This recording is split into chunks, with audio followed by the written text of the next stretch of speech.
for each of these players. They better lock in and get ready to roll. Absolutely. It looks like they are getting ready to roll here as we get on into game number 1 of Branching Out versus T1. The playoffs are here, and we are incredibly excited to see where this ends up. We are switching portals, everyone going for that 3-cost champion. And who will get the best one? Yeah, there's not many fantastic 3 costs out there, right? A lot of this meta does just have to be centered around the 2 costs, but say maybe you get a Wukong, right? That is going to be some early prioritization. Maybe a Mordekaiser going to synergize very well with the Syndra. Even Nico is not bad, actually. That's the third one I was going to name, and Bobe does get that out of the orb. We have her being on some early shapeshifter boards. We might have some people hit an early 10 gold breakpoint here. Bobe not having that Katarina is not what you would be necessarily looking for. Hasn't found a spot in the meta quite yet. I do definitely see Katarina reroll being a part of the future of this game. But Dooney Zuni, there it is. There is that Syndra that we all know and love. The prayers were answered. The Syndra and the orb. A bow here as well. What more could you ask for? Another one for T1. We have a SCSC has a Syndra as well. Oh my, that's already 2 on the squad. Oh boy, T1 starting off strong here when we haven't even reached the PvP rounds yet. I've been waiting for a whole team to play Syndra, right, with different frontline. Yeah. You know, someone plays Shapeshifters, someone plays these mages, someone plays Wukong. Someone plays Bat. Yeah. T1 also has one, or Bintum also has one. Wait, that's 3 members. This is a problem of T1, right? They're all high rolling, but that also makes them low roll. But like, does it though? I don't know. How many can play it? I mean, I think it's fine if 3 members of the same team play it. Say 6 players maybe, and then any more and it's a little bit grief. Obviously you're gonna have some people. Yeah, I mean, you only need Syndra 2. There's 28 copies after the bag size changes of each 2-star unit. 6 times 3 is only 18, right? There's still 10 Syndras to spare. Heck, the whole lobby could play it. I was about to say, why not 8 then, man? Why are we stopping at 6? Let's keep going. It is hard to find all the Syndras at that point, right? But I suppose it is doable. Bintum, Mordekaiser already found. That might have been the 3-cost unit that he started with, and we were talking about how that is a powerful one with this Syndra in mind. Keepers, however, being the opening augment choice, not generally one you see being played with that Syndra. Putable on the other side, slamming that Spear Sojin. Definitely not playing towards Syndra. I would imagine that is probably a bad choice at this point, but could be playing towards that Kog'Maw line that we've seen have lots of popularity and would be good alongside other people rerolling 2 costs. Yeah, and they have a good augment as well, waiting for that support dummy as well. Gotta wait 8 rounds for that. Help is on the way. Dooney Zuni, Syndra as well. They have the item ladder, right? That's a augment that I've definitely grown more a fan of over the course of this tournament. Picked it in some of my ladder games since, and it has been very strong. Deathblade not being a great pickup here, but at least Dooney Zuni will be able to make 10 gold. Next round, definitely 20.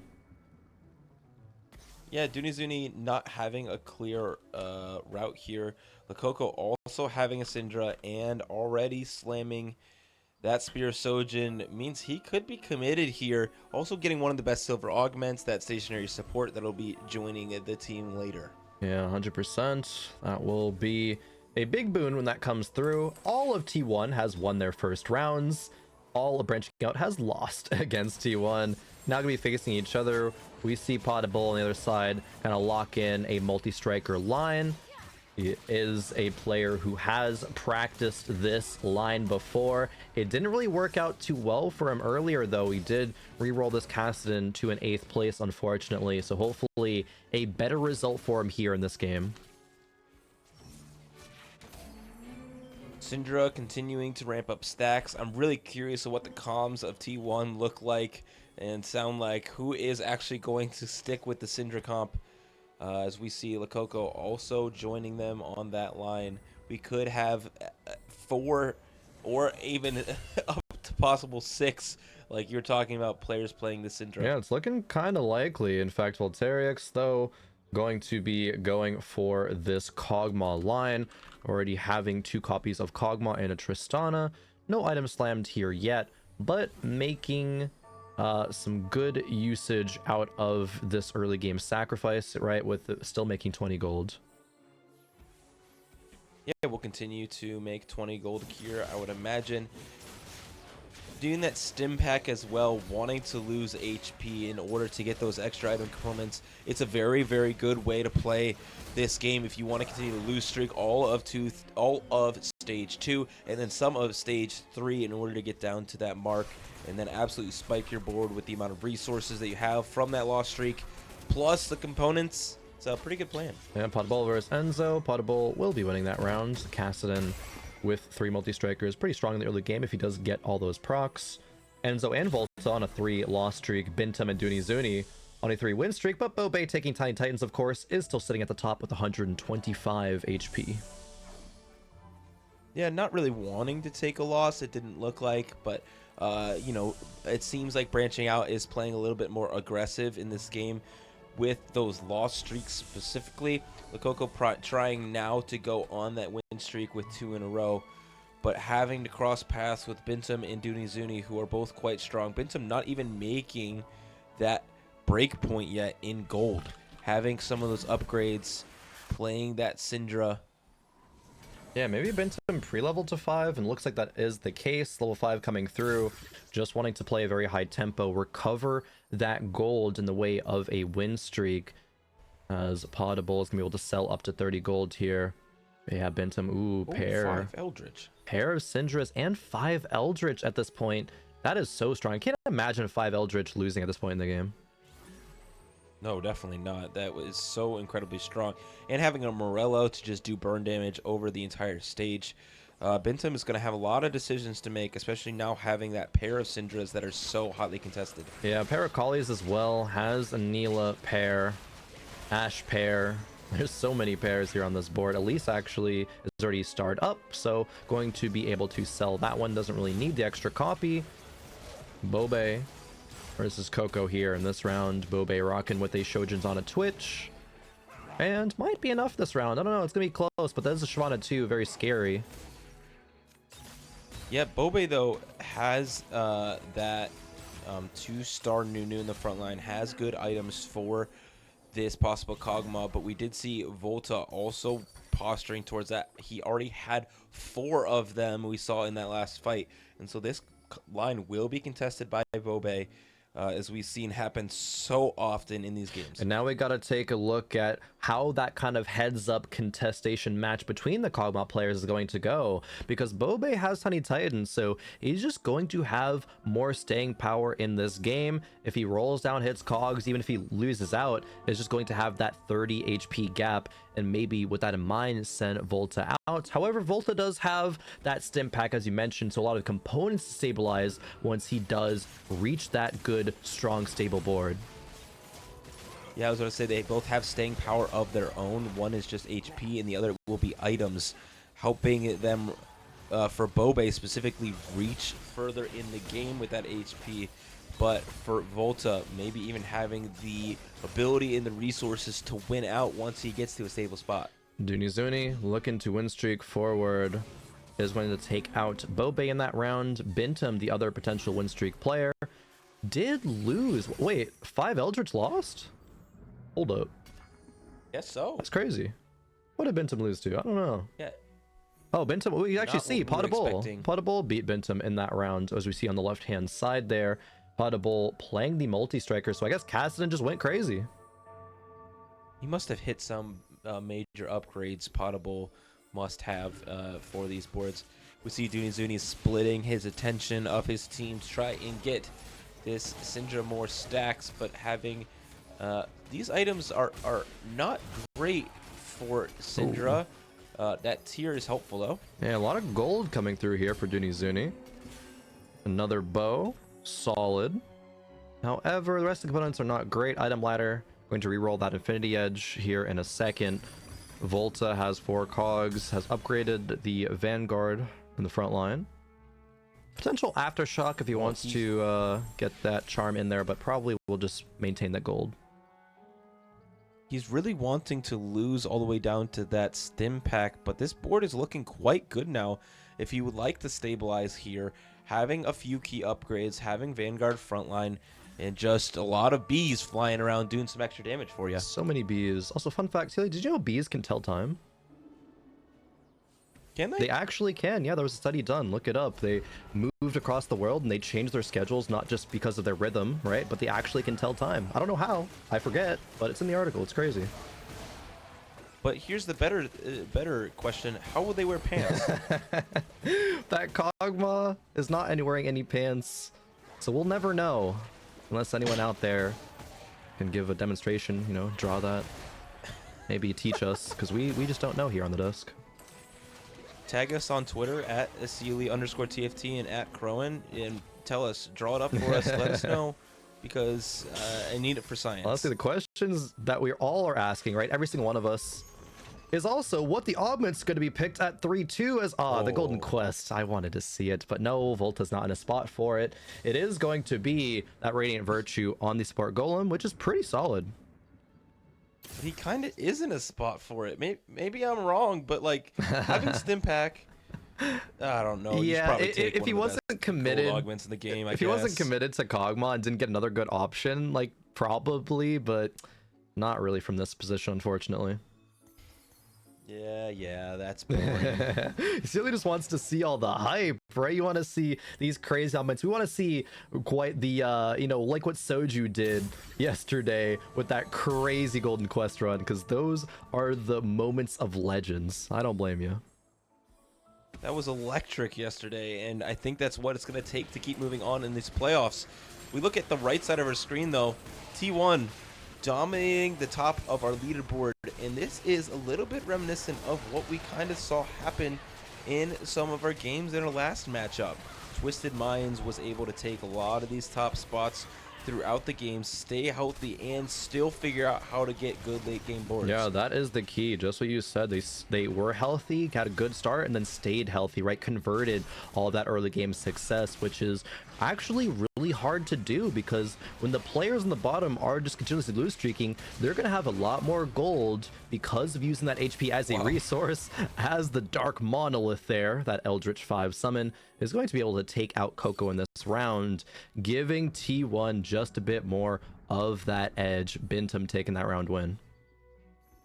Volta 55 health, which is close to getting that stim pack value, and if he takes one more loss, will be there. And so after this carousel, he could be getting significantly stronger, getting a huge item advantage over his opponents. Volta still rocking with that Warwick 2 on the field. This is going to be better than the new one, so I do agree with that decision. Going to be going up against Coco here, one of the Syndra players for branching out. I believe they have 2 of them with Coco and Enzo. I mean, with the starts that we saw on the other side, they knew they probably had to contest T1 on some of those lines, but here we're seeing Volta really kind of does want to lose this one. I'm not sure if it's going to be possible with the team grouped up, the Nami CC coming through, the Syndra Orbs. This is going to be a pretty good loss. Taking down one more unit. Volta going to be just below 50 HP and hoping that now he can turn it around. Yeah, Stim Pack's going to give a lot of items. The potential for spatulas here as well, 3 of them. It is going to be Volta, however, just grabbing the sword, wanting to get these Kog'Maw items online. There's already 2 very strong frontline items between that Crown Guard and the Redemption. We see Dooney Zuni also on that 8-win streak with that Syndra 2, with the Gambler's Blade on it, with that Vanguard frontline that we see so incredibly often in our games. Win streaking SCSC also with the Syndra 2, the Coco also with the Syndra 2. 3 Syndra players, a couple of Kog'Maw players, and now a bunch of items for Volta. And they are mostly frontline items. Maybe going to be a Sunfire, maybe a Bramble, but with all the AP in the lobby, right, would have loved to see those be cloaks instead for a D-Claw. A little bit low roll, I say, overall for Volta here. Yeah, I wonder if we'll slam Sunfire on a supporting tank and slam that GS instead of slamming Bramble and leave that Bramble open for possibly some sort Bramble of other... No, yeah, not the decision he's going with. It's because, I mean, Rumble, of course, is going to be a unit that gives some of that burn, right? It makes Sunfire a less appealing item. The belt will still be able to go onto that Rumble later with another completed item, hopefully, as now with this new upgrade coming through and 3 items on him, he's going to start to snap this loss streak, start winning out here, hopefully. Yeah, the power of that augment being shown. Silver augments getting 3 items is pretty miraculous, but obviously you have to trade a lot of HP for it. We see Enzo here definitely not planning on playing Syndra. Yeah. Wants to find that karma, probably. 2 Olafs. This is a doomed spot for Enzo. Having to roll down so far on level 7 and not hitting any good units, right? The only thing that we can say is good is the upgrades of the front line between Nico and Mordekaiser, but those don't even usually fit in the same board, right? It's either, you know, shapeshifters or that Vanguard, so one of them eventually will be sold. Finding a couple of, you know, cool copies of units, right? A Briar has been found, had a Zerath which was sold, but Enzo still very weak right now. Across the lobby, we're still seeing T1 dominate the top of our leaderboards. Enzo, though, doing a lot of damage to his fellow teammate Volta, down to 36 HP there. That's a huge amount of damage. Yeah, Enzo, 45 HP. Did win their first round, of course. Bobe, new 3. Okay, where did that come from? I really don't know. I mean, he's still at 113 HP, so he can do a lot of whatever he wants in this game. Level 6 on that 4-win streak, was contesting Volta, who is now at 36 HP. Yeah. So Bobe might even be able to just wait it out now. Bobe was on Grief Kog'Maw duty, I thought. Not just absolutely dominate the field and also Grief. I thought it was one or the other, right? You got to pick one. But Bobe said, no, yeah, I can pick both. I think Volta's on Grief duty now for himself, but it's hitting a lot of these Kog'Maws. Yeah, has to roll it down here pretty far, I would imagine, to come back. There's another Nunu, another Tristana. That's just Tristana 2, however. Stops here. Yeah, we already have that Tristana on the field. We have that Lilia on bench, which would go in at level 6. The problem is these items are not great. You really don't want to slam this Rage Blade unless you have to. Warmugs is always an okay item, giving a bunch of HP to one of these frontliners. But Volta is understanding his position, not wanting to beat Potable, allowing them to keep their win streak. Yeah, Potable looking like they're re-rolling. Oh. Level 6, but wait. Oh, Kog'Maw. Alright, Kog'Maw clutches it out. That's not very good. Nope.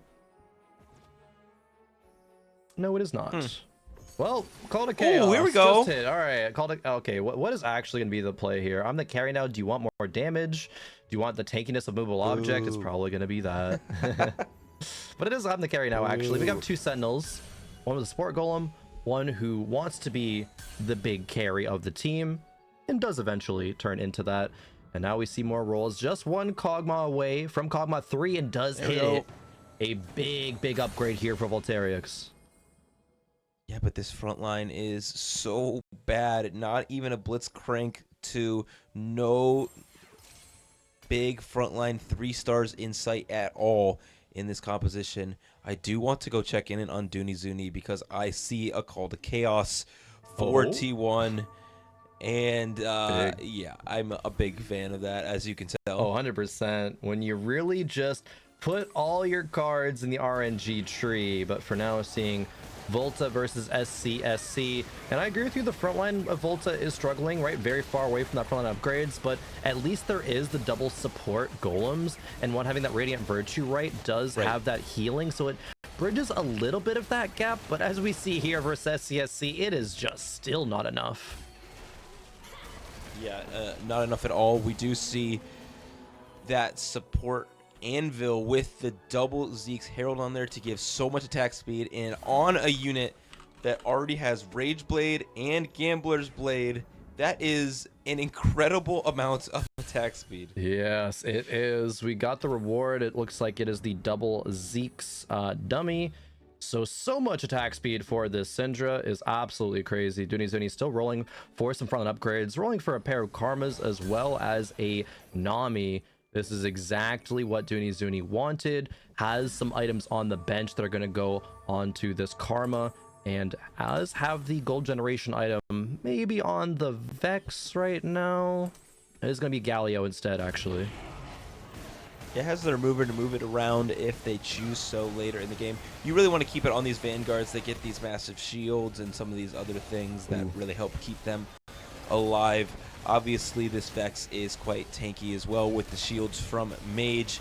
But that Radiant Spear Sojin on the other side is quite strong, but not as strong as attack speed. No, definitely not. Didn't get any gold from that Mogul's Mail, unfortunately, but still got the round win. Coco takes out Potable in that round. Potable's multi-strikers are definitely suffering here. 3 round losses in a row, as we do have an open spat for Bobe and Bintum. Gonna see what they pick up here soon. Bintum grabbing the belt. Bintum looking for Eldritch here. Has currently 1 Eldritch spat, is level 8, 0 gold. Can play that Eldritch 7 for sure on this board, and I think that is what his plan is. If we just get 1 more Eldritch emblem, we could see Eldritch 10 here for the first time, Celia. I don't want to jinx or nothing, but there's some potential here. I'm not usually one to drag people back to reality, but Bintum also is level 8, 0 gold. Okay, well, so level 10. Yeah. Sorry. I wanted to believe, but I guess it's just not gonna happen. Believers rise up. I'm down. Let's do it. It's still very powerful here, of course, with 7 Eldritch. No school mascot, but still, just the raw power of that big bear as he leaps into battle is so strong. See if it is a difference here in this fight versus Volterix. Yeah, the items are super awkward, though, on this board. Obviously, wanting to find that Briar was definitely rolling down for it. Until you hit that Neela 3, it's going to be a little bit of a lack of damage. The Syndra, though, doing quite a bit of work alongside that Neela that has a good amount of healing. Wow. Barely enough to beat Volta, though. I really did not think that would go the way of Bintum, right? With the awkward optimization as you're talking about, but I guess it is just still enough. The raw power of these units, the raw power of, not quite the full chase trait here, but still 7 Eldritch is so strong. You get all the extra resistances too from that Randuin's. This is looking solid here for Bintum. But T1, right, they are struggling a little bit. Bobe's on a 4-loss streak. Zuni's finally bleeding a little bit there at the top as well. And again, this is what we saw from Twisted Minds. Keeping the HP advantage as long as possible, giving themselves a great chance to win this game just by outliving their opponents. We do have that Noon in the front line with that blacksmith's gloves. But it's not enough. Eternal Winter doing a lot of work, as it always does, but not enough to get through that team.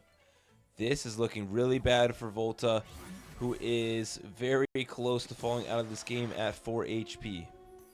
Only 4 HP for Volta, stuck on level 7. The upgrades are not really there besides for the Kog'Maw. Not even third item on the Kog'Maw either. This is looking really, really rough. Likely for Volta to go out here in 8th place.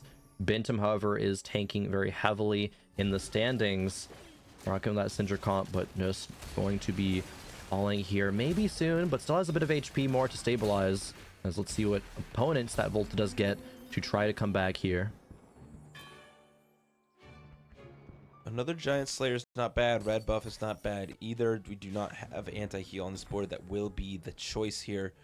Rolling down to see if we can upgrade any of these other backliners. Getting the lesser duplicator is quite good. Yeah. But now you have a decision to make. Sell the Trist. Try to find the Jinx. Does not hit, however.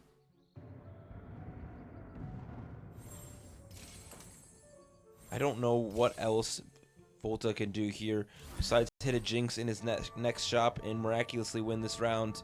It is going to take a miracle for him to come back in this game. So he was able to do it versus Dooney Zuni, who still has a lot of gold. So if there's any matchup that he wanted to run into, it is this one. The attack speed ramping up in the backline so incredibly quickly because of this call to chaos. The Nami wave hitting all of the backline units. The front line falling to Syndra. But Kog'Maw also focusing the backline. The big cast does not take down the Syndra. And so Volta out in 8th place in this first game of our playoffs. So one more cast from Syndra will do it for Bentham here. Ooh. And yes, does get it. Verse Potable. That Neela 3. That kind of came out of nowhere. But it is a massive carry in this vertical Eldritch composition. Got a temporary declaws. There is actually no frontline items in this composition. There's just the Randuins, right? Giving resistances to the whole team. That is a big upgrade, though, with the Nico. So, nice to see that one come through. I'd like to call out that Bobe was on contest Volta duty with that Tiny Titans specifically on that 6 loss streak. Lost so much health, but would be at 5 HP otherwise. So, has succeeded. Will outplace Volta in this game. Yep, definitely a victory amongst the composition battle. Bentham uncontested relatively with that vertical Eldritch. Now has to go up against Dooney Zuni, their teammate. But all that attack speed from that double Zeeks is still not enough to get through all the resistances of Bentham. This is seeming like a really good build here, and creative, right? 7 Eldritch, obviously something we all know and love. But this Nyla 3 is doing so much. Yeah, she's absolutely carrying with the 3 items as well. Infinity Edge giving her so much damage. Dooney Zuni getting another remover and Reforger. Reforging into an IE, not quite what we wanted to see there. Probably would have loved a frontline item. Yeah, 0 frontline items is kind of tough here. Yeah, just a TG. Bobe's board, 0 gold, level 7, has these traits in that are quite good. But other than that, a golden Nunu and a golden Kog'Maw will do a good amount of damage, but especially as we scale later into this game, it is not going to do much. Yeah, we see the Nunu getting a couple unit kills and actually might be winning this round. That trench coat was very, very good for Bobe. I believe the reason he won that round was because of that roll on the blacksmith's gloves. And the Coco now in danger of dropping out. And we know how disastrous going 7-8 is in these 4v4 games. 100%. Going 8-7 means you got to go 1-2 with the rest of your team. Enzo is on a 4-win streak. Potable has won last 2 rounds. So it is still possible.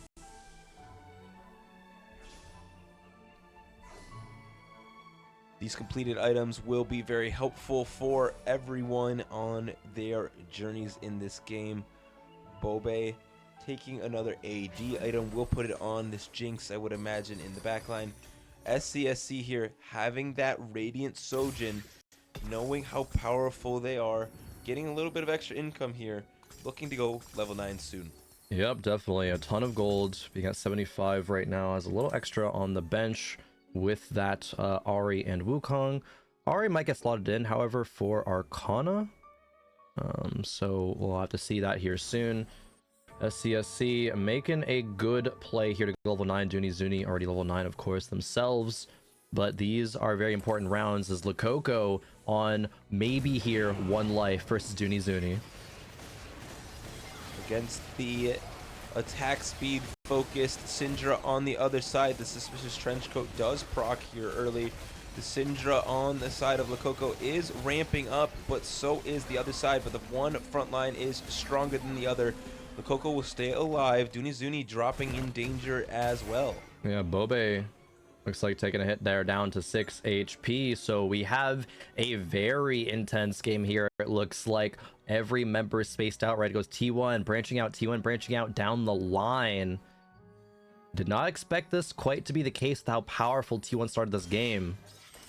But there's still a few more rounds to go to tell the story of where we will all end up. Dunizuni, a lot of gold on the bench here, and still we got to remind ourselves, is 2 Syndras away and does hit some big upgrades there with that Tahm Kench. Bobe trying everything they can to survive this one more round versus his teammate now. Dunizuni on the other side is slamming his items. Yeah. Maybe knowing that Bobe is probably going to go out in 7th regardless, so not willing to risk the HP that it would take to kind of sacrifice for his teammate. That like low-key Bobe might have been the difference. I'm not going to disagree with you, but I think it was going to be his position regardless. Yeah, it might have been. Bobe going out here in 7th. Lakoko's still hanging on.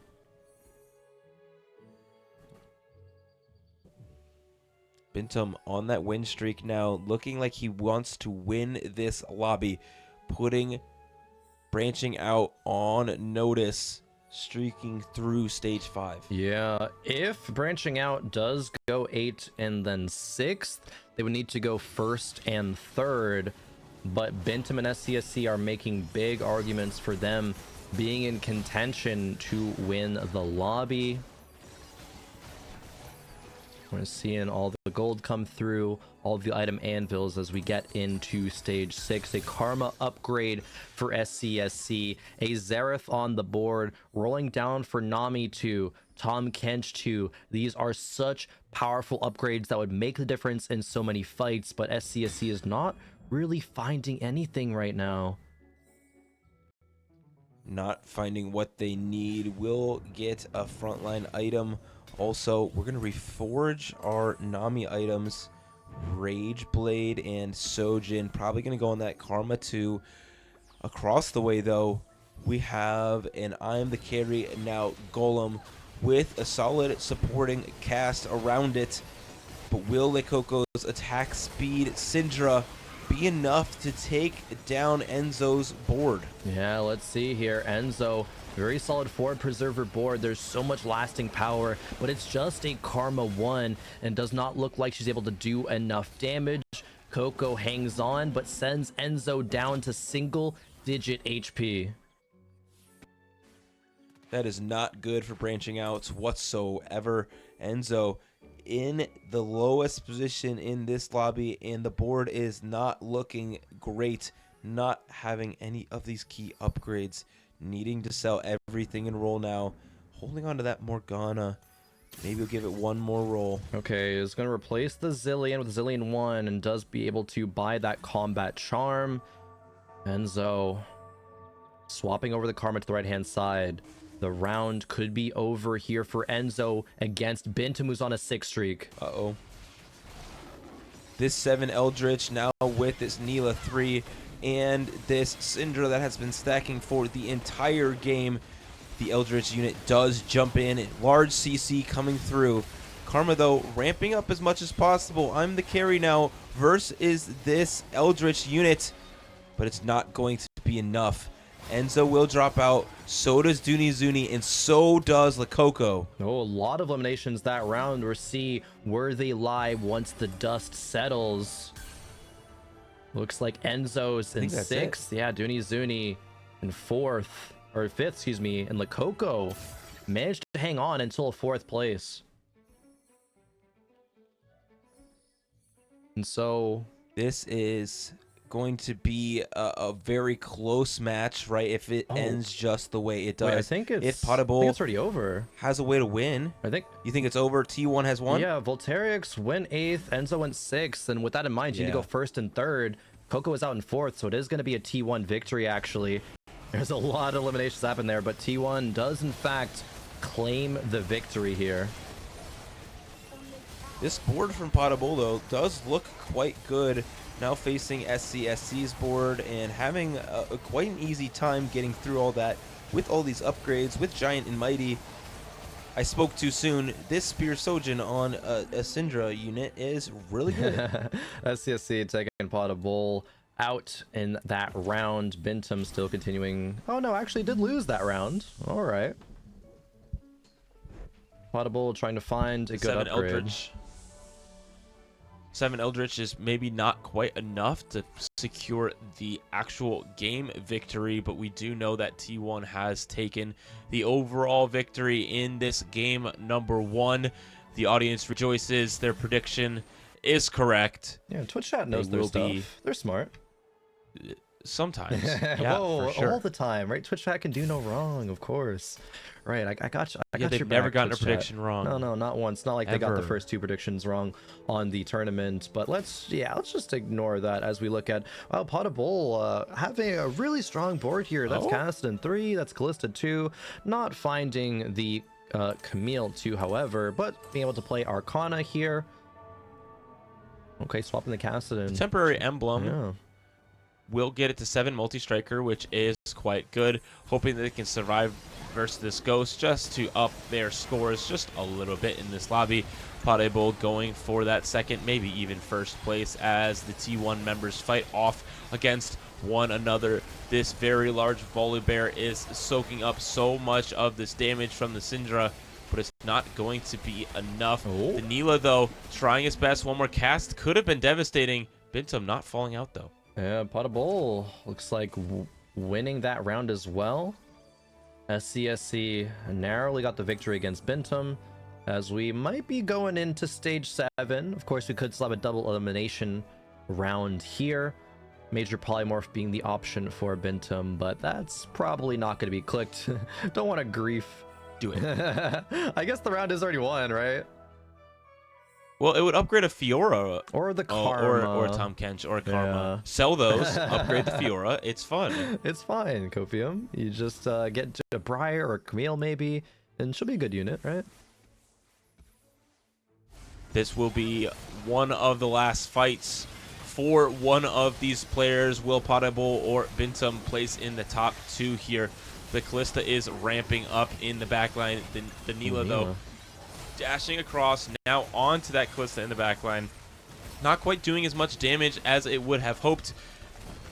The Callista and the Caston firing away, taking out Bintum in this game. SCSC still alive versus the clone. Stage 7, here we come. Potable lives on to try to contest for that top spot, making their average placement just a little bit better, of course. We're going to be seeing this little tech choice here from SCSC, benching the big damaging units and just giving Syndra more stacks, right? She does infinitely stack, so you're going to want to make sure to always be building those up. Even at some of the latest portions of this game, it's all about the stacks. Gotta get them. Might make a big difference in this fight. Stacks and stacks on stacks is the name of the game for SCSC. Nice to see dominance out of him as well. A player that I've looked up to and admired for a very, very long time, going back to like 2016 when we both played the same competitive game. I see him dominate here on the world stage in Teamfight Tactics at the EWC. Potable, though, getting a big, big charm with that dragon. Don't know what SCSC has gotten yet for the charm, but the big dragon might just be enough. We prepare for this fight. We get the last minute charms. We do all we can to get ready for this fight. If SCSC takes a bad loss, I mean, I don't think it matters at this point. We are at stage 7, the multi-strikers versus this Syndra composition that we see so often, which will be able to be victorious. The Callista dashing back to the backline, the dragon doing so much damage and still surviving throughout much of this fight. The Xerath cast does go off and helps clean up a lot of these units, but the Syndra way too strong. T1 able to claim the victory here in the game and in our match. Fist bumps across T1 as they win very, very close match there towards the end, but T1 still claiming the victory. Branching out know that that match was very, very close, well within their grasp. It is going to still be a close series, I think. Here we could be going to a game 3. I would not be surprised, at least, if that is the case. But T1, man, they were playing so well in the beginning of the game. Even that heads up kind of Grief Duty Kog'Maw match did go over to the way of T1, sending out, you know, branching out in 8th place there. And I think one of the things that we really recognize throughout the game is just T1's HP lead. And we really think that kind of just worked out in their favor. Obviously, SCSC able to clutch out the win as we watch some of these highlights from the game. It was just a wonderful showing of what the power of spending different resources on different things, right? They wanted to spend the resources to stay healthy, and that paid off. Definitely. Bobe with the Tiny Titans was the difference, perhaps, in going 7th versus Volta's 8th there. But with Enzo, Duni, Zuni, right, they fell very shortly after. We had a triple elimination in the rounds, right? Coco had taken a big loss. But wow, these boards, though, especially with Bintum and that 7 Eldritch, that's not something that we've quite seen around that Neela carry, right? We've seen 7 Eldritch, but not quite in that manner. So huge shout outs to Bintum for being able to pull that one out here. In this Kassadin, just absolute monster for SCSC, or for Padebo, I'm sorry, with the multi-strikers there. SCSC, though, with this Syndra, with the Radiant Sojin that we've just seen be the best item in the game. With stats, it confirms that. It is so incredibly strong to get as many casts as possible. And you see the disappointment on his face, not being able to win the game or the match. Yeah, unfortunately there. And, you know, the more I'm seeing of this, you know, Syndra composition, the more the MVP, like, shouldn't even be Syndra. Like, obviously she is a very strong unit. She's kind of broken, but it's Nami, man. Nami CC, if you position her on the right side, being able to CC the whole board is just so powerful. So we're gonna get a chance here to recover, regroup as Branching Out will do, and we'll be right back for game 2 between Branching Out and T1.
You ever wondered how a Hollywood movie is shot? On a Sony. You review it on a Sony. And how do you make that sound epic? You record it on a Sony. Lunch break on a Sony. So why wouldn't you watch it on a Bravia by Sony?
T1 with a pretty dominating performance there in game one, taking that game, and so the pressure's on.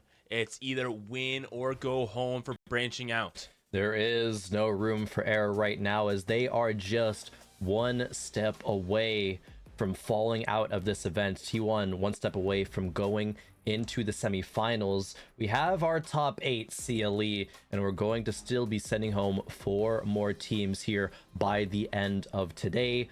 4 left already in the first 2 matches, but still the pressure is on. The hype couldn't be bigger, as this is the biggest TFT tournament that we have seen. The players are getting ready, branching out, still smiles on their faces. They still are in a good mood, and I love to see that there for him.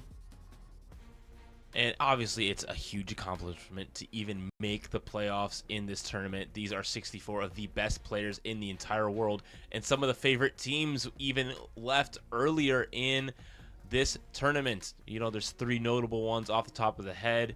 You have Fnatic, you have Team Falcons, and you have KC already out, and so making this finals, this playoff push, is an achievement in itself. Yeah. But T1 is looking to not be done here. That's still crazy, like knowing these upsets that do occur.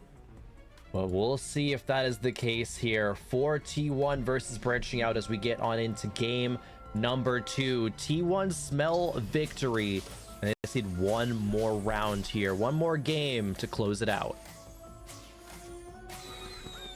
A pretty mild portal being selected by T1 here with the loaded carousels. Just going to be getting an extra item component on each of those carousels. So a little bit more item power, but not tons different because of the portal.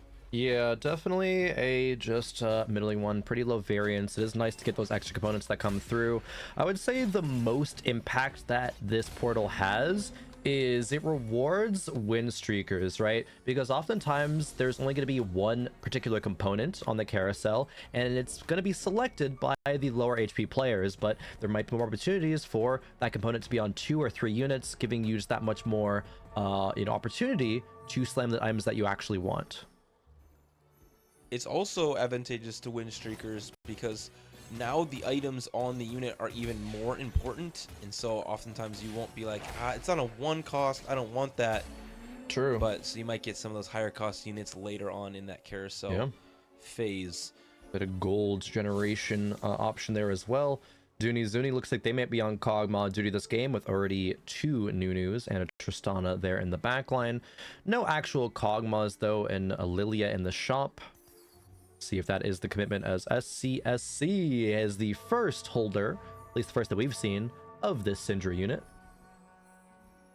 We might even have a 5-component opener here too, which means lots more items slammed, and that will be what is going to happen. Let's see. Lots more slammable items, and for SCSC here, a pretty good Syndra item plus an open sword. Yeah, I would definitely be down to slam a Nashor's and a Gargoyle's Stone Plate. Martyr probably is going to be the selection here. Hunter's Crest is only really for that Kog'Maw line. Unleash the Beast is not very effective in the Syndra line. Man, all of these options are not very good. Martyr is a solid find, but Yeah. obviously we are not looking towards Hunters or anything with Styx Gauge, so we see 2 healthy coming through for Enzo and Lakoko. Oh, wow. So lots of 2-cost reroll. SCSC. Oh, actually rerolled, and wait, what is this one again? I don't recognize the I forget. but I want to bring our attention to Bobe. Bobe took the portal emblem here double down in the game. Yeah, double down. Oh, okay, interesting. Are we gonna play Lost Streak double down? It very well might that be. Sounds insane. Yeah, it is going to you get gold equal to the length of your win or loss streak, up to 4 gold. So if you go full loss there, which SCSC might be doing, you're gonna be able to generate so much gold. Yeah, and if you're still able to get some Syndra stacks on the way, he's not slamming any items here because he doesn't want to win. Able to get, again, lots of stacks here. Not selling to 10 gold, trying to still remains strong. Yeah. Deciding what he wants to This do. is interesting, right? I think Martyr might have, just been a lot better. Obviously, it's hindsight, right? If you reroll that, just don't get a good option. But you're going to want to slam items to allow Syndra to stack up in the early game. Lost Streak Syndra oftentimes doesn't work out nearly as well as Win Streak Syndra, as we do have, yes, Spider Queen. The queen. Oh, Volterix. I'm so excited. Wow. When there is no room for error, Volterix puts all of the eggs in the Spider Queen basket. And this does make Elise quite powerful, but a 2-star Elise here, you see, already getting, taken down quite easily. Holy, I love to see it. That is some crazy stats to pull out here in Elimination Point. I wonder what the other options for Volta were to be able to take, Spider Queen, or think that is the best option. Very interesting stuff here. We'll see if it actually ends up panning out for him. Dooney Zuni, not sure what we're going to end up playing on this board. Just fairly flexible. Obviously, Rageblade, a really good slam. Kog'Maw is definitely a possibility. Has 2 of these Nunus, as well as now a Kog'Maw on field. Yeah. And it is going to be that 2 Fairy and 2 Bastion online right now. Oftentimes we see players roll with that 3 Honeymancy, but the item being slammed on Tristana makes a lot of sense for the Fairy to be the prioritization here. We now have Eldritch in for Volterius, which will help this board survive a bit longer. Maybe distracting enough for this Spider to do some work. Yeah, the BT is huge for that healing, the extra AP, of course, from that Crown Guard, and Elise is going to help win this round very handedly into Dooney Zuni. But also we did see Bobe once again going in the direction of that vertical portal, right? That portal emblem was already found. We see our portal come into effect here. The loaded carousels having 2 of these item components on there, so important choices coming through. SCSC playing Syndra, now getting really good items from this carousel with the Sojin and the Nashor's Tooth or Red buff online. 100%. See Bentham opt to take glove and a sword. It's very interesting how Infinity Edge really just is not a great item in the meta. It does well in a couple of units, right? It does okay on Varus, does okay on Kog'Maw if you're rerolling that. But, a lot of times in sets past, we've seen IE be just a good early game slam, but it is just such an AP dominant meta right now. I totally agree. AP is currently king. It's hard without Varus being a very good late game carry alongside some of these other ones. The AD frontline melee units, though, are quite good, and so we do see a lot of those work effectively. Yeah, we definitely do. We see a Nashor's and Archangel's slam on this Jax in the early game. Get some multi-strikers as well. Actually, it's a very creative 3 portal board here, and that Jax just goes absolutely bonkers. A lot of damage here, but the Syndra on the other side here for Enzos might be taking him out. We'll still lose the fight, however, but generating just a few more stacks. Portal early is so incredibly strong, as we've talked about throughout our broadcast here. Now getting the opportunity to put in 5 portal if he chooses, with the Zoe on bench, and now finding that Galio as well. Not going to elect to go that direction, but instead go for maybe even a little bit of a stronger board with keeping in that 3 multicaster. Yeah, definitely. The multis are going to be strong for now, but we know Bobe has played this portal route to some very high effectiveness, and even better when you start off the game with a potential 5 win streak. SCSC there at the bottom going for that loss streak. Dooney Zuni actually did win, so that augment is pretty useless, unfortunately. Yeah, Dooney Zuni is not the one with that. It's SCSC. Excuse me. From, I think. Oh. Yeah. We'll see here soon. Maybe. I don't know. It's definitely not. Yeah, not Dooney Zuni though. Dooney Zuni was the Kog'Maw player. with the Dragon's Claw, of course, that augment. Been a long weekend. Yeah, no, I get it. My brain is seeing so much TFT. The games are blending together. It's fine. It's exciting and entertaining. And 4v4 is the best format ever. Please, please, Riot Games, if you're listening, we need more of this. Yeah, thank you. We've heard from, especially it's a question that I've loved asking players in the interviews, like, oh, how are you enjoying 4v4? They're like, oh yeah, we love it actually. It's either like a good change of pace or it's just a lot of fun. I think it's the better format, so definitely more 4v4 should be in the future. Maybe some premier competitive tournaments, right, really utilize that format. Yep. And I think a lot of that too is getting orgs involved, right? Having that team support, maybe even developing a separate tournament system for this. Could be interesting. I don't want to get too much into the weeds, but I think about maybe even something like Formula 1 does, where there's teams, but you're also individuals. Yeah. So there's like a team championship, but also, you know, all these different... Anyway, there's plenty of things we can do with this, and it's really fun. Plenty of gold being spent by Volterix as well to try to hit the Syndra, or excuse me, this Elise 3. I just have Syndra on the brain. But it does come through and still 30 gold left over. Pretty solid there for Volta. Yeah, has been able to preserve a decent amount of HP as well. Rocking 4 shapeshifters, wanting to give Elise still the most staying power here, all that HP for to heal back up and take some of these round wins.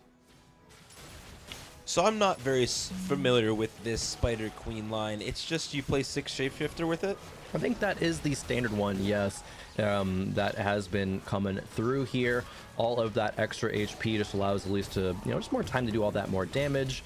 I think you can maybe slot in some Eldritch as well, as Eldritch does scale with the star level, right, of your Eldritch units. Having at least 3 does make that even more powerful. Obviously, if you can get all the way to... Oh, boy. Here we go. Prismatics here in game number 2. What will be the big power spike? Looking like it is perhaps tiny but deadly, but no, that's re-rolled in favor of that Bulwark, actually. And this is a augment that I personally do enjoy, especially if you're lacking frontline items. But it does give the D-Claw that is immediately slammed into that Elise. She's going to have so much HP that the extra D-Claw healing will be really, really strong for her. It's actually one of her best in-slot items according to the data. SCSC with a pretty quick pivot there on that 6 loss streak, now wanting to turn it all the way around with this prismatic ticket now, hoping to push that tempo and now use the streak the other direction and start winning. Yeah, the SCSC is the player who has gone for that augment, right? Getting all that extra gold +4 every single round, but with how strong they are right now, I do agree wanting to snap that into the entirely separate direction. Benton, we didn't talk about having flexible, actually getting that pyro, and now the preserver online has been able to win streak 5 rounds in a row, but that looks like it is maybe coming to an end here now. It's gonna be close, but Syndra too strong. Exactly what SCSC wanted, turning that loss streak now into a win streak. Gonna continue to upgrade this board, maybe even go to level 7 before everyone else to continue on winning. Interesting thing to call out too, that preserver spat that we saw on the other side, that is, we're at 7 Syndras. Wait a minute. Okay, that's a lot of prismatic ticket value here. Not wanting to overroll, however. There is a Tom Kench, which is a big upgrade for this board. Taking a look at Lakoko here. This is also preserver with that 2's healthy, featuring Ari, Zillion, Galio, and Rumble. Not quite the unit package that we are used to seeing. This looks like that Preserver Karma Fiora line. Yeah, it does. That's with like a couple Witchcraft in there. It's very powerful if you can get to level 8 with enough gold. But here, Lakoko is at 30 gold level 6. Yeah. And so it will be a challenge for him to get there and roll down properly. But if you can start winning like he is now, there is definitely a path towards that. Yeah, Coco taking a loss, or excuse me, Coco taking a win there against Pot of Bowl in this round. And I guess the composition that he wants to land on late game does play at least 2 costs, so you're still going to get a little bit of 2's healthy value there, as we see Again, loaded carousels coming through here, of course, as it will for the next couple of carousels. Pot of Bowl grabbing just the one cost because he really wanted that tier and cloak. Coco can also play that Arcana Preserver line that was pretty good on PvE, but you have to go and get that Xerath at some point to really be your main carry and hopefully get it 2 starts. That is quite difficult. I do want to call our attention though to Volta, who has taken that Elise 3 and gone on a 4 win streak. Yeah, that's about what you expect out of that Spider Queen augment, right? It's very, very good in stage 2 and in stage 3. Maybe even the beginning of stage 4, but does start falling off as people hit their 4 cost carries or their 2 cost 3 stars, right? So we gotta be paying attention to when Volta starts to dip in that HP. Pot of Bowl, of course, being lowest in the lobby right now in that 4 loss streak. SCSC very close to it and was not able to convert that full loss streak into a full win streak, actually. So SCSC kind of playing down in gold augment right now.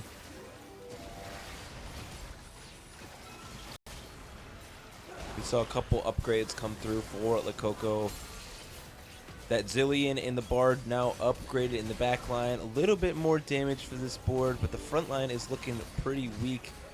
Bintum, though, still carrying this Smolder. It's a good amount of AD on there, but that unit just does not have that much power, especially here in the end of stage 3. And Pot of Bowl just on 1 copy of Syndra. 3 Nikos, actually upgraded Nico to on the bench, but 4 Vanguards being the front line of choice, of course. Giant and Mighty being the prismatic kind of pickup there. It is trade sector for Pot of Bowl. We didn't really talk about that too much. So stacking those rerolls, maybe going to go to level 7, maybe level 8. Pot of Bowl's gold is not the most, but he did actually spend some gold sending those levels towards 7. So not a surprise there. And this is a good matchup for branching out. Volta will continue this win streak, and Potable continuing that loss streak. I'm a little concerned for Potable though, because he does not have any more copies of the Syndra. He needs that Syndra 2 in order to survive stage 4. Yeah, and I think the big question is, how is Volta going to continue with this composition, right? You're going to need a duo carry at some point. Elise will not cut it for the entirety of the game. Right now it's a Bard with a Gnasher's Tooth, so if he's able to get some good AP units online later on into the game, that could very well be powerful for him to maybe even take this composition to a first place. Definitely needs to find that secondary carry though. And these preservers are going to be very contested this game. Having 2 people with that preserver emblem that is uncraftable generally makes people work towards those lines. We have 4 in Cancer though for Enzo. Very interesting board that has a lot of power if you can get a good amount of mana items on them, get those casts going, and get that AP up. Pot of Bowl going 7, rolling heavily. Oh. A lot of Mordekaisers, a lot of Vexes. Important upgrades coming through for that front line, but there is a key unit that is not 2-starred, and it is the carry of this composition. Yeah, where's Syndra? All this gold and no Syndra. Syndra's hiding. We're about to hit Mordekaiser 3 before Syndra 2. Well, there's 3 of them on the other side. Oh, man.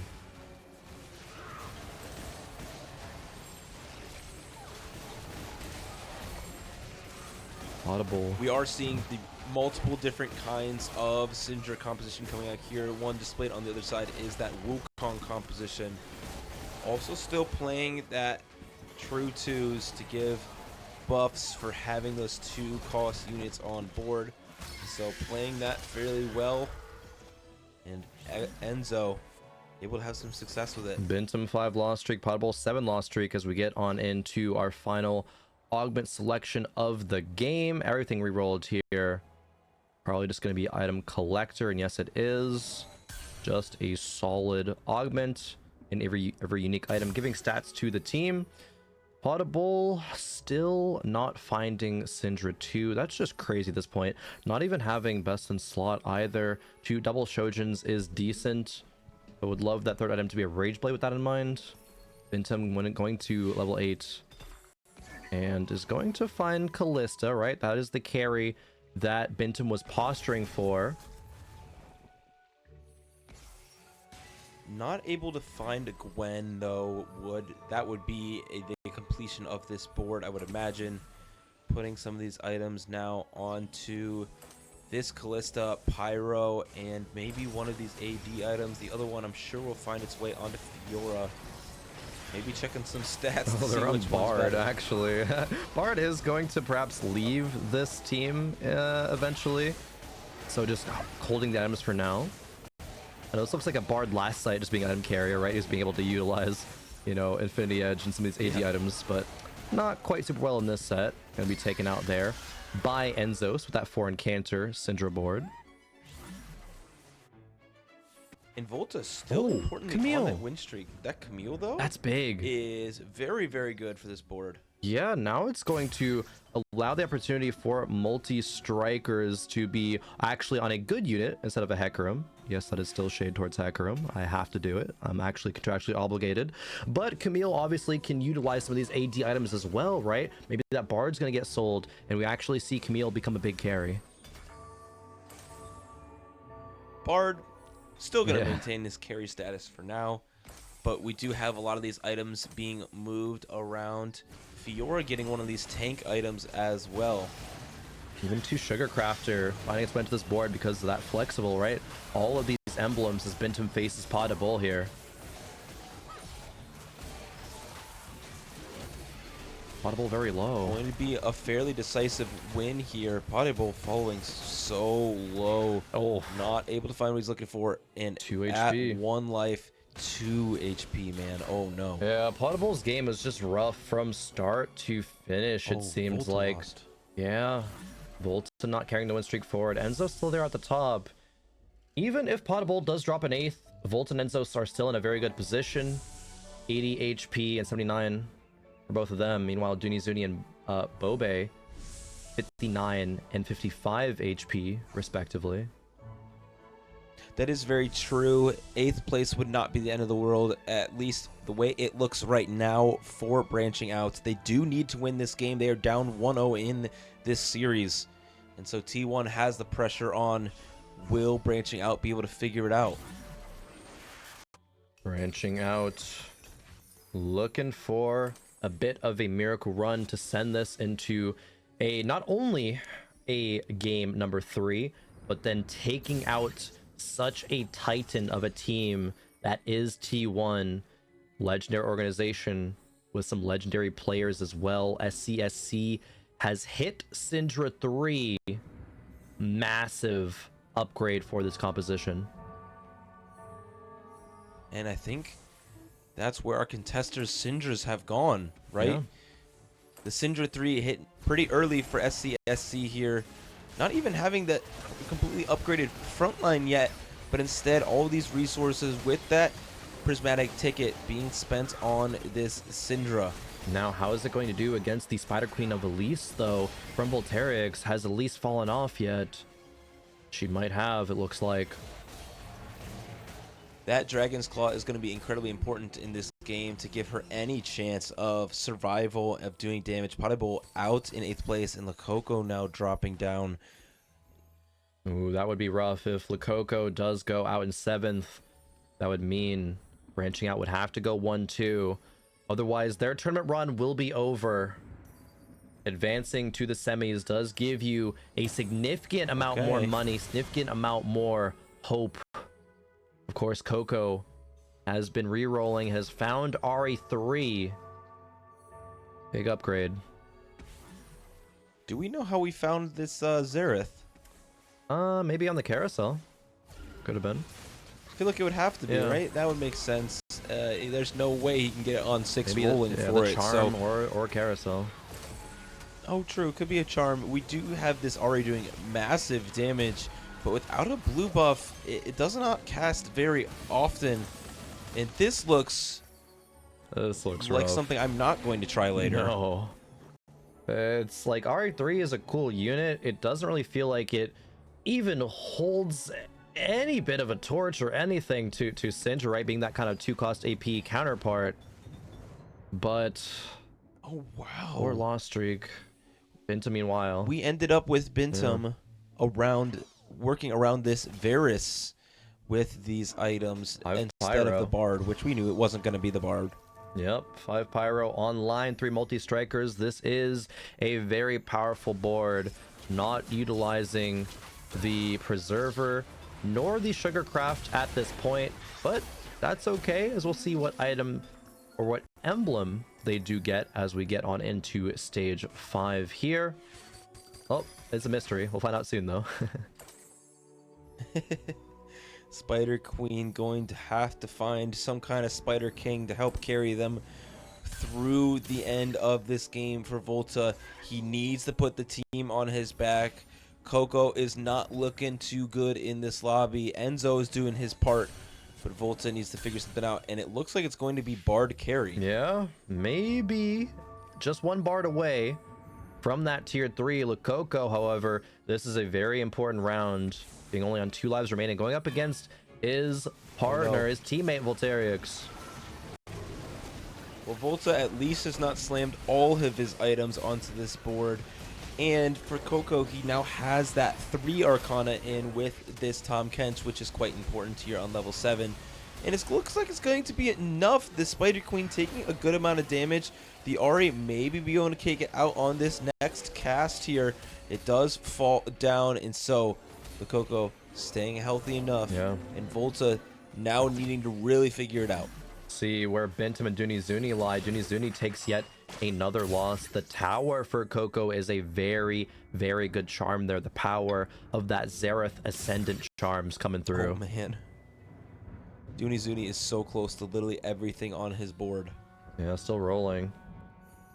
Is it going to hit, though, is the question. I'm hearing noises of things that sound like people are hitting units. So I would assume that there's some big upgrades coming through in this lobby. The Wukong is now gone here. And now it is a Tom Kent 2 going to be the main feature of this front line. But the Lightning Tower on the side of Lakoko will make a big difference in this fight. That's a big HP bar and a good amount of damage that comes from it. But the CC coming through is going to be devastating. Ori trying its best. The CC on the Syndra Not quite. is not enough to stop it from casting. Yeah, Coco taking another loss, dropping to 9 HP. Dunizuni drops to 10 HP. This is a very, very important round here. Will Coco survive? If he does and Dunizuni falls, that gives Branching Out a much better chance here to take us to a game 3. The Coco giving it their all here in this game, knows that they need to do anything they can to move up any single placement. Coco versus Dunizuni. This is the matchup to watch out for. Dunizuni has hit a lot on his side, but not everything. Did spawn a Voidling for this round, so a little bit of extra frontline coming through. But this Ari is positioned quite well. Will be hitting onto that backline. But looking across at a different fight now, the Spider Queen has fallen off dramatically. 5 losses in a row for Volta. Oh, and we pop back to see Dunizuni win that fight, sending Coco out in 7th. And that means now Branching Out needs to go exactly 1st and 2nd to have any hope in this tournament. Good news for Branching Out, though. Volta did win that round, and so is able to beat someone in this game. So there is a slight possibility Enzo doing his part to try and keep them in this game with his Encanter board. Yeah, and this is doable for Volta and Enzo, right? We've seen a lot of situations where there just was not a lot of HP to work with, so eventually you would just be running into bad matchmaking and falling over. Dunizuni barely won that last round, and that makes a whole world of difference here. But it's so scary, right? Volta still hasn't hit this Bard 3, is still playing with this Spider Queen augment, right? Morgana 2, however, has come through somehow, some way with 3 very strong items. So she's going to be so integral to this board's success now, going up against Dunizuni. Not the best positioning from this Elise, especially without any kind of armor on this board. It will be quite difficult for this Elise not to get taken down by the onslaught of fire from the other side.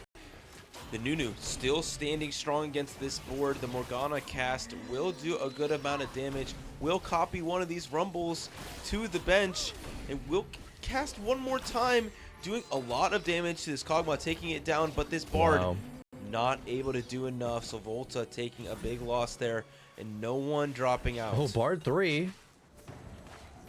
Big hit for Volta. But is it a round too late? I personally have never played this. Yeah. I've never played this Bard 3. I'm curious to see how much damage it can do. I know it's fairly strong, but the traits are so good.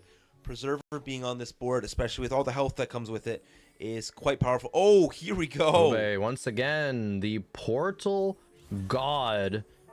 Only 8 portal, however, that is still a strong trait. That is still very good at this point in the game. Bobe running into Volterix right now. Was the Bard 3 enough, or will 8 portal take it down? This is not the matchup you want if you are Volterix. You did not want to see 8 portal across the way. All the different things spawned will be trouble. But this Bard is doing work. Now that it's golden, is doing so much more damage. Wow. Yeah, I guess that is the matchup that he wanted to see. In fact, that 8 portal, all the shields, they just kind of got eliminated, deleted. The Morgana power and the Bard power now being tier 3 alongside that Elise. Dunizuni does go out in 6th place. This is winnable for branching out. Here's the problem, though. Bintum is looking to play spoiler to that. They need to go 1-2. And this board with 5 Pyro, 3 Preserver, so many good traits active, is going to be incredibly difficult to beat, and Enzo can't even beat it. And Bintum playing some damn good TFT right now with this board. We haven't seen a ton of, just amount of matches played on this Pyro board, but flexible allows you to create some so good boards. Bintum leveling up to 9 there. Bobe level 9 as well. Looking for some of these upgrades. Diana 2 would be massive, but at least playing that 3 mage now, buffing up the Nora, buffing up the Galley a little bit as well. It's not super impactful, but it's something. Facing a ghost board is Bobe, hoping that they can survive a little bit longer. Going to be checking on, oh no, is this both of our representatives fighting one another? No, it's Bintum or Enzo and Volterix. Yeah. If Volterix does lose here, that would be quite difficult to come back. But this Bard is putting in a large amount of work here, bouncing between these units in the backline. But the Syndra's still alive. It's enough though. Yeah, Volta win, and for now, Enzo and Volta are in the top 2. Bintum taking a loss. Enzo, however, has lost 3 rounds in a row. This is where these charms will really come into effect. Can we find Desperate Plea for Bobe?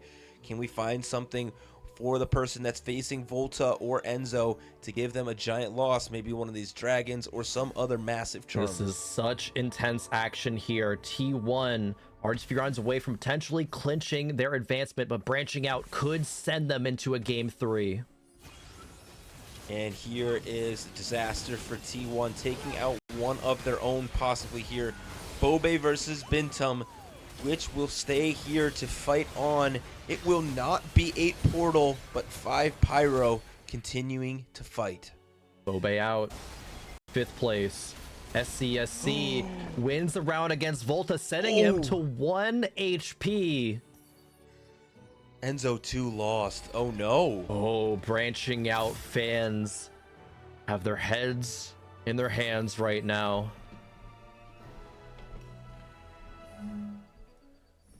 This is looking very, very doomed. If you are a branching out fan, we need to roll. We need to find upgrades right now. SCSC 4-win streak, and they have found the tower, one of the best combat charms that you can get in the game. It is going to be that versus a branching out member, so branching out could fall right here, right now. Watching Volta on the left side. This Bard is ramping up and doing as much damage as possible, but the Pyro on the other side is trying its best to get through it. The Incanters are falling down for Enzo on the right side, and so is the Bard.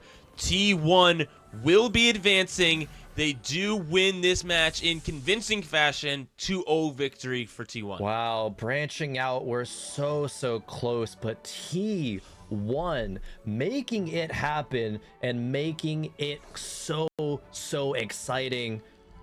Huge victory here as they move forward into the semifinals.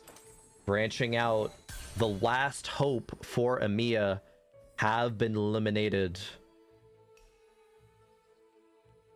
I was just checking if that is actually the case. There is no EMEA-based teams left. Yeah, they're all gone. Branching out was the last EMEA representative in the top 8, and now there are none.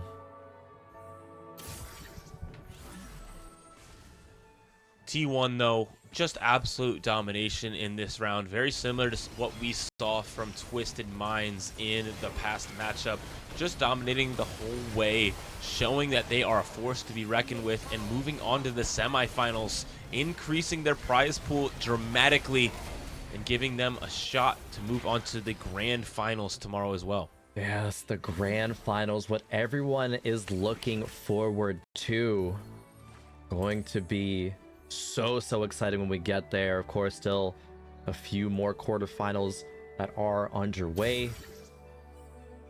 But yeah, wow, what a series between branching out and T1, man. EMEA, of course, having branching out be the last hope. Only one EMEA representative in the top 8, 3 from China, 2 from Americas, and 2 from APAC. T1 has done it.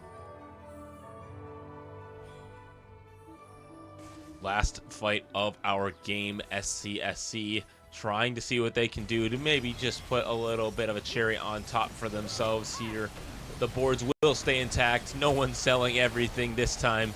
The Syndra continuing to ramp up, get even more and more stacks throughout this game. Will be doing some massive damage to Bintum, who took Blessed Desperate Plea also. It's the 1v1, 1 HP versus 1 HP. That's so funny. Are they going to find Desperate Pleas again? I wonder who has the best average placement out of these T1 members, but maybe they're just going to be duking it out, saying, hey, if I get it, I get it. You don't, you don't. But wow, this board, especially from Bintum, I continuously want to, sing praises towards. It just keeps on leveling up all these emblems that come through it flexible, running that 5 Pyro, and we could be seeing, is that maybe the first time we're seeing 5 Pyro actually take the lobby win? Like, we know it's done well, gotten into the top 4, but maybe actually the first time it's winning. Yeah, I'm not quite sure. I know he's about to get another emblem too, which is quite exciting. Getting to 7 emblems from Flexible is pretty cool. That's just so much, so many things you can do to be creative with that. We are level 9, rolling down for SCSC.